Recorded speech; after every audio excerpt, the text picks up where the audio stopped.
श्री शिवाय नमस्तुभयम। दोस्तों, जैसा कि आप सभी लोग जानते हैं कि 25 जनवरी 2026 रविवार को पड़ रही है माघ महीने की शुक्ल पक्ष सप्तमी तिथि, जो बहुत ही खास है। और दोस्तों, ये वो तिथि है जो कि माघ महीने में रविवार को पड़ रही है, तो इस दिन का महत्व और भी अधिक बढ़ा जाता है। पूज्य गुरु जी ने कहा है कि अगर कभी भी मौका लग जाए और माघ महीने की सप्तमी तिथि रविवार को पड़ जाए तो इस दिन आपको 11 गेहूं के दाने वाला उपाय जरूर करना चाहिए, क्योंकि ऐसा शुभ संयोग बहुत ही कमाता है। और दोस्तों, इसी दिन किया जाने वाला पंडित जी द्वारा बताया गया 11 गेहूं के दाने वाला उपाय आप लोगों को जरूर करना चाहिए। और अगर आप लोगों ने इस उपाय को नहीं किया है या किसी कारणवश नहीं कर पाए हो तो सप्तमी तिथि के दिन इस उपाय से मत चूकना। दोस्तों देखिए, ये दिन इतना खास होता है, इतना महत्वपूर्ण होता है। देखा गया है कभी कभी बड़े पूजा पाठ अनुष्ठान से जो मनोकामना पूर्ण नहीं होती है, वह माघ महीने के रविवार के दिन एक छोटे से उपाय करने से ही आपकी मनोकामना पूर्ण हो जाती है।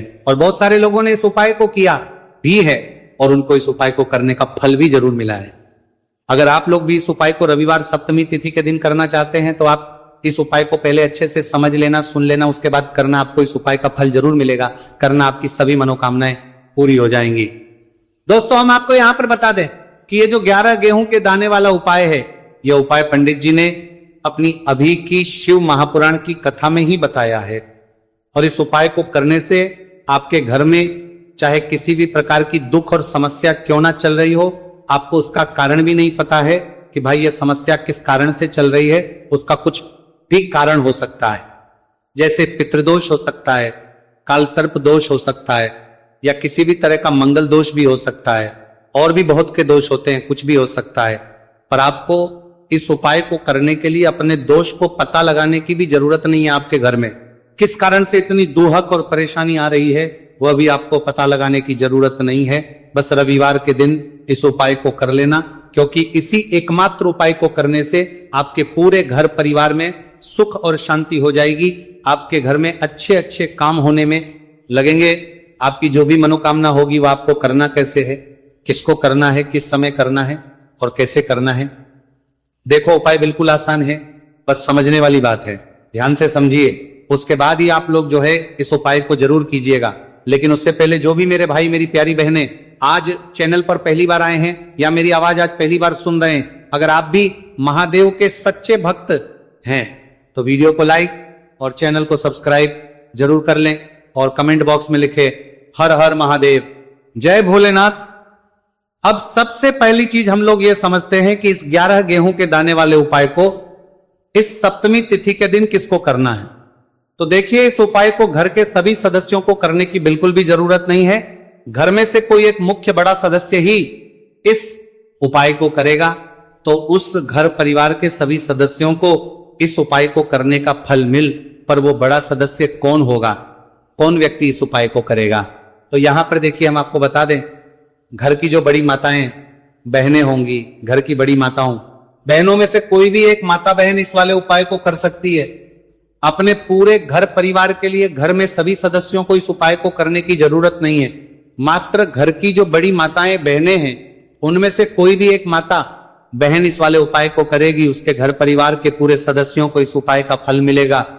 अगर किसी कारणवश माताएं बहनें घर में उपस्थित ना हो या वो इस उपाय को ना कर रही हो, कुछ दिक्कत हो, तो भाई उस जगह पर फिर घर का कोई बड़ा व्यक्ति भी इस उपाय को कर सकता है। माताओं बहनों के कहने का मतलब यह था कि माताएं बहनें घर की लक्ष्मी होती है। जब घर की लक्ष्मी कोई उपाय करती है तो निश्चित ही भगवान शिव जी बहुत जल्दी प्रसन्न होते हैं और उपाय का फल मैं बहुत जल्द और बहुत बड़ा करके भी यहां पर देते हैं। तो आप लोग ये बात समझ गए होंगे। अब हम ये बात समझते हैं इस वाले उपाय को हमें करना किस समय है। इस 11 गेहूं के दाने वाले उपाय को हमें इस रविवार सप्तमी तिथि के दिन करना किस समय है।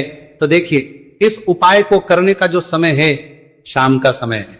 अब देखिए, यहां पर हम मुख्य रूप से सुबह का समय नहीं बोलेंगे, क्योंकि देखिए ये जो सप्तमी तिथि है और आप सभी लोग जानते हैं इसका प्रदोष काल का जो समय होता है ना, इस दिन भगवान शिव और माता पार्वती जी का सबसे प्रिय दिन होता है। तो आप लोग इस गेहूं के दाने वाले उपाय को शाम के समय में कर सकते हो। और देखो, अगर सुबह करोगे तो आप 8 बजे से 11 बजे के मध्य इस उपाय को कर सकते हो। और देखो, अगर शाम के समय कर रहे हो तो इस दिन जरूर शाम के समय का ध्यान रखना कि शाम के 6 बजे से लेकर 7 बजे के बीच में अगर आप इस उपाय को कर सकते हो तो बिल्कुल कर लेना। पूरी कोशिश करना, आपको उपाय का फल जरूर मिलेगा। ये बात आपको समझ आ गई। अब बात करते हैं उपाय की। देखो, गुरुजी ने कहा है कि अगर रविवार के दिन सप्तमी तिथि पड़ जाए तो इस दिन आपको 11 गेहूं के दाने वाला उपाय तो अवश्य ही करना चाहिए। देखो, यह उपाय यदि आपके जीवन में कर्जा बहुत अधिक है, आपके जीवन में संकट बहुत अधिक रहते हैं, आपके ऊपर बहुत अधिक विपदा आ रही है, बार बार आपको अपने व्यापार में और अपने धन में हानि देखने को मिल रही है, यानी कि आपको प्रत्येक कार्य में हानि हो रही है, तो आपको यह करना चाहिए। देखिए, इस उपाय के लिए आपको 11 गेहूं के दाने आपको लेने हैं। ठीक है, 11 दाने लेने के बाद में आपको जरूरत होगी चावल के दानों की। 11 चावल के दाने और 11 गेहूं के दाने, और चावल के दाने खंडित नहीं होने चाहिए। अब आप कहोगे भैया गेहूं कहां से लेने हैं? देखो, आपको किसी भी किराना स्टोर पे गेहूं के दाने मिल जाएंगे, जाके ले लेना। ठीक है ना? 11 गेहूं 11 चावल के दाने लेने हैं। साथ ही साथ आपको एक तांबे का लोटा लेना है और उस तांबे के लोटे में आपको जल भरना है। जल खुद के घर का होना चाहिए, मंदिर का नहीं होगा।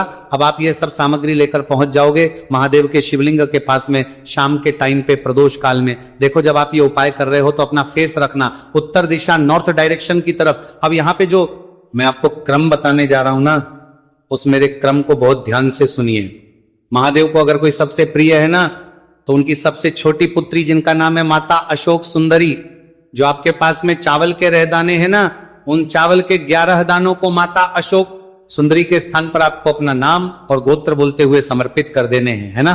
चावल के दानों को रखने के बाद में जो आपके पास में तांबे का लोटा है ना, उस तांबे के लोटे को कहीं पे भी हम जल नहीं चढ़ेंगे। सिर्फ और सिर्फ माता पार्वती का जो हस्त कमल आपको दिख रहा है, यहीं पे गोल गोल आपको समर्पित करना है, उसी जल को, और कहीं नहीं। ना तो माता अशोक सुंदरी के स्थान पर, न शिवलिंग के ऊपर, सिर्फ आपको यहाँ पे गोल गोल जलाधारी पर आपको उस जल को समर्पित करना है। अब आपके पास में बचे हुए हैं 11 गेहूं के दाने, और बचे हैं उन्हीं 11 गेहूं के दाने को आपको अपनी मनोकामना, अपने विशेष कहते हुए महादेव के शिवलिंग के ऊपर अगर आप सप्तमी तिथि के दिन प्रदोष काल में समर्पित कर देते हैं, तो आपकी जो भी मनोकामनाएं होंगी, जो भी विश होंगी, महादेव पूरी जरूर करते हैं। अन्न समर्पण करने से, उस खासकर गेहूं को समर्पण करने से हमारी इच्छाएं पूरी होती है। और अगर वो दिन सप्तमी तिथि का दिन हो, तब तो इससे सुंदर संयोग कुछ भी नहीं हो सकता। आपकी इच्छाओं को पूरा करने के लिए बहुत स्पेशल, बहुत प्यारा सा उपाय आप सभी को जरूर करना है। ध्यान में रखिएगा, यह उपाय प्रदोष काल में करना है। देखो, गुरुजी ने कहा है भगवान शिव के शिवलिंग पर 33 कोटि देवी देवता का वास होता है। अगर हम शिवलिंग के सामने कुछ भी उपाय करते हैं तो हमारे सभी देवी देवता हमसे खुश हो जाते हैं। ये उपाय आपको अवश्य करना है। देखो, सुबह के टाइम नहीं कर सकते, ठीक है। अब बात करते हैं अगले उपाय की। देखिए, अब हम जान लेते हैं गुरुजी द्वारा बताए गए दूसरे उपाय के बारे में। इस उपाय के लिए आपको मात्र 2 लौंग लेनी होगी, यानी कि आपको लौंग का जोड़ा लेना है। 2 फूल वाली आपको लौंग लेनी है। लौंग का जोड़ा से भी खंडित नहीं होना चाहिए, इस बात का ध्यान रखें। इसी के साथ में आपको लेना होगा लाल चंदन का पाउडर। देखिए, यदि आपके पास लाल चंदन की लकड़ी है तो उसे घिसकर भी आप चंदन के रूप में प्रयोग कर सकते हैं। यदि पाउडर है तो उसका भी आप अपने उपाय के लिए प्रयोग कर सकते हैं। देखिए, चंदन जो है वो तेज का प्रतीक माना गया है और साथ ही साथ जीवन के अंधकार को दूर करने का प्रतीक माना गया है। अब इसी के साथ में मात्र एक तांबे के पात्र के अंदर शुद्ध जल लेना होगा अपने घर से।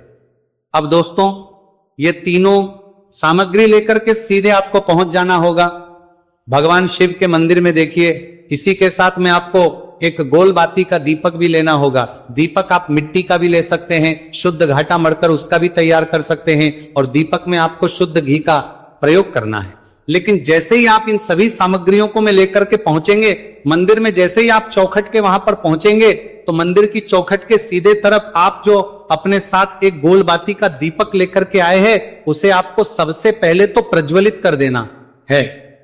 यानी कि जैसे ही आप मंदिर की चौखट के वहां पर प्रवेश करते हैं तो उसके सीधे तरफ आपको ये गोल बाती का दीपक प्रज्वलित कर देना है। अब देखिए, जैसे ही आप ये दीपक प्रज्वलित करेंगे तो आपकी जो भी मनोकामना है उससे आपको बोल देना है। आप इस दीपक को इस प्रकार से करने के बाद इन सभी सामग्रियों को आपको शिवलिंग के पास में लेकर पहुंच जाना है। अब देखिए दोस्तों, आपके पास जो एक तांबे के पात्र के अंदर शुद्ध जल है उसमें से आपको केवल आधा लोटा जल ही भगवान शिव के शिवलिंग पर अर्पित करना है। आधा लोटा जल आपको उसी पत्र के अंदर बचा लेना है। अब दोस्तों, आपके पास जो 2 लौंग है यानी कि का जोड़ा है, उससे आपको अपना नाम और अपने गोत्र को बोलते हुए आपकी जो भी समस्या चल रही है, आपके जीवन में जो भी परेशानी उत्पन्न हो रही है, उन्हें आपको बोल देना है। और ये जो लौंग का जोड़ा है, इसे आपको भगवान शिव के शिवलिंग पर अर्पित कर देना है। जैसे आप ये 2 लौंग शिवलिंग पर चढ़ाएंगे तो अपना हाथ जो है वहां पर आपको रखना है और महादेव से आपको प्रार्थना करनी है कि मेरे जीवन की ये जो परेशानियां हैं ये सभी दूर हो जाए। यानी कि आपके जीवन में धन की संबंधित परेशानी चल रही है, कर्ज की समस्या चल रही है, बच्चों का पढ़ाई लिखाई में मन नहीं लग पा रहा है, घर के जो आर्थिक संकट है वह सभी दूर हो, व्यापार आपका ढंग से नहीं चल पा रहा है, घर में रोग की स्थिति बनी हुई है, यानी कि जिस भी प्रकार की आपकी समस्याएं हैं उसे आपको महादेव से बोल देना है और महादेव से इन सभी समस्याओं को दूर करने के लिए आपको प्रार्थना कर लेनी है। अब देखिए दोस्तों, आपने जो 2 लौंग शिवलिंग पर समर्पित की थी उसे आपको वहां से उठा लेना है और इन दोनों को आपको शिवलिंग से उठा करके सीधे उससे जल के पात्र के अंदर डाल देना है। यानी कि अपने आधा लोटा जल और बचाया हुआ था उसी के अंदर आपको ये 2 लौंग डाल देनी है और साथ में आप जो लाल चंदन लेकर के आए थे उस लाल चंदन को भी आपको उसी पात्र के अंदर डाल देना है। यानी कि आधा लोटा जल और बचा हुआ है तो उसी आधे लोटे जल के अंदर आपको ये लाल चंदन भी डाल देना है। अब देखिए, इस आधे लोटे जल में है जिसमें अपने 2 लौंग ली है, लाल चंदन डाला है, उसे सीधे लेकर के आपको पहुंचना है बेलपत्र के वृक्ष के। वहां पर देखिए, बेलपत्र का वृक्ष यदि आपके घर पर है तो वहां पर आपको आ जाना है। आपके घर के आसपास कहीं भी है तो वहां पर आपको पहुंच जाना है और उसके बाद आपका जो मुख है वह उत्तर दिशा की ओर होना चाहिए और उसके बाद आपको अपना नाम और अपनी गोत्र को बोलना है और पुनः अपने जो भी परेशानियां शिवलिंग के पास में बोली थी उन्हें आप वापस से बेलपत्र के वहां पर भी बोल देनी है। और ये जो आधा लोटा जल और है इससे आपको पूरा बेलपत्र के वृक्ष की जड़ में श्री शिवाय नमस्तुभयम इस मंत्र का जाप करते हुए समर्पित कर देना है। तो बस इतना सा उपाय आपको करना है। जो भी आपकी परेशानी है, समस्या है, उससे महादेव निश्चित ही दूर करेंगे। अब दोस्तों, हम जान लेते हैं तीसरे चमत्कारी और विशेष उपाय के बारे में। देखिए, यह उपाय बहुत ही है क्योंकि इस उपाय से आपके जिम में तेज की वृद्धि होगी, यानी कि जीवन से जितना भी अंधकार ही वो सभी दूर करेंगे होगा। तो इस उपाय के लिए आपको मात्र एक गुड़ का टुकड़ा लेना है। गुड़ का टुकड़ा आपके जीवन में तेज की वृद्धि करता है और साथ ही साथ आपके जीवन से जो अंधकार है उसे दूर करता है। इसी के साथ में आपको एक चावल दाना यानी कि अक्षत का दाना लेना है। ये चावल का दाना आपके जीवन में सुख शांति को लेकर के आता है, आपके जीवन में धन की जितनी भी परेशानियां हैं उन्हें समाप्त करता है। इसी के साथ में आपको मात्र एक हरा मूंग लेना है। हरा मूंग जो है वह बुध ग्रह को प्रसन्न करता है। देखिए, हरे मूंग का उपाय करने से बुध ग्रह मजबूत होता है और बुध ग्रह के मजबूत होने से बुद्धि, ज्ञान और विवेक की प्राप्ति होती है। तो ये तीनों ही सामग्री आपको एक एक लेनी है, यानी कि एक गुड़ का, एक चावल का दाना, एक हरा मूंग आपको लेना है। देखिए, हरा मूंग का दाना और का जो दाना है वो आपको साबुत लेना है, खंडित नहीं होना चाहिए। और इसी के साथ में आपको मात्र एक तांबे के पात्र के अंदर अपने घर से शुद्ध जल ले लेना है। देखिए, अब इन सभी सामग्रियों को लेकर के सीधे आपको पहुंच जाना है भगवान शिव के मंदिर में। आप ये उपाय सुबह से लेकर के शाम तक किसी भी समय कर सकते हैं, लेकिन रविवार के दिन ही आपको इस उपाय को करना है। तो सबसे पहले तो ये जो एक गुड़ का टुक्का है, एक चावल का दाना है और एक हरा मूंग का दाना है, उन तीनों को आपको उस जल के पात्र के अंदर डाल देना है। लेकिन ये जो उपाय है आपके जीवन की सारी परेशानियों को दूर करने के लिए होता है, लेकिन विशेष मनोकामना तीनों सामग्रियों से ही आपकी परिपूर्ण हो जाती है। देखिए, यदि आपके जीवन तेज होगा तो सभी आपसे वार्तालाप करेंगे, सभी आपसे बात करेंगे और आपका जो मान सम्मान है वो बढ़ता है। और चावल का जो दाना है वो धन वृद्धि करता है, मन की शांति के लिए होता है। और हरा मूंग जो है वो बुद्धि, ज्ञान और विवेक की प्राप्ति के लिए होता है। अब देखिए, ये जो एक पात्र है इससे आपको भगवान शिव के शिवलिंग पर धीरे धीरे अर्पित कर देना है। श्री शिवाय नमस्तुभयम इस मंत्र का जाप करते हुए और तुम रुकेश्वर महादेव का मन में स्मरण करते हुए, लेकिन तुम रुकेश्वर महादेव का स्मरण करने से ये जो उपाय है और अधिक प्रभावशाली हो जाता है। तो महादेव का स्मरण करते हुए ये उपाय करने से आपके जीवन में जो भी अशांति है वह सभी दूर हो जाएगी। तो इस प्रकार से आपको ये सुंदर सा उपाय कर लेना है। इसके बाद बात करते हैं तीसरे उपाय की। देखो, ये उपाय बहुत ही अचूक उपाय है जो आपको करना है। देखो, इस उपाय के लिए आपको 2 दीपक लेने हैं। देखो, दोनों दीपक आपको मिट्टी के दीपक लेने हैं। उसके बाद आपको दोनों दीपक को प्रज्वलित करने के लिए आपको लंबी बाती लेनी है और ये दीपक घी और सरसों के तेल से दीपक प्रज्वलित करने हैं। ये सब लेने के बाद आपको लेना है एक कटोरी में कच्चा दूध थोड़ा सा लेना है। उसके बाद आपको लेना है 1 लोटा जल। देखो, गुरुजी ने इस उपाय के लिए बताया है कि ये उपाय आपको प्रदोष काल में करना है। कहते हैं कि बेलपत्र के वृक्ष में प्रदोष काल के समय में महादेव वास करते हैं। उस समय हम कोई भी उपाय करते हैं तो उसका फल हमें अवश्य मिलता है। देखो, अब ये सब सामग्री लेकर आपको प्रदोष काल में चले हैं बेलपत्र के वृक्ष के।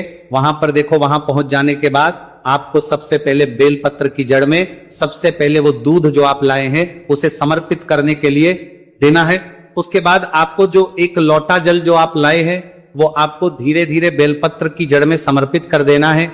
उसके बाद आप जो दीपक लाए हो, दोनों दीपक को आपको बेलपत्र की जड़, बेलपत्र की तरफ मुंह करके बाती का आपको 1 दीपक घी का और 1 दीपक तेल का प्रज्वलित कर देना है।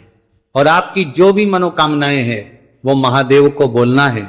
देखो ने कहा, रविवार के दिन पर परबेल पत्र की जड़ में दीपक प्रज्वलित कर देता है महादेव, उसकी सभी मनोकामना पूरी कर देते हैं। देखिए दोस्तों, आज के इस वीडियो में हमने आपको रविवार के दिन किए जाने वाले 3 बहुत ही सुंदर से उपाय बताए हैं।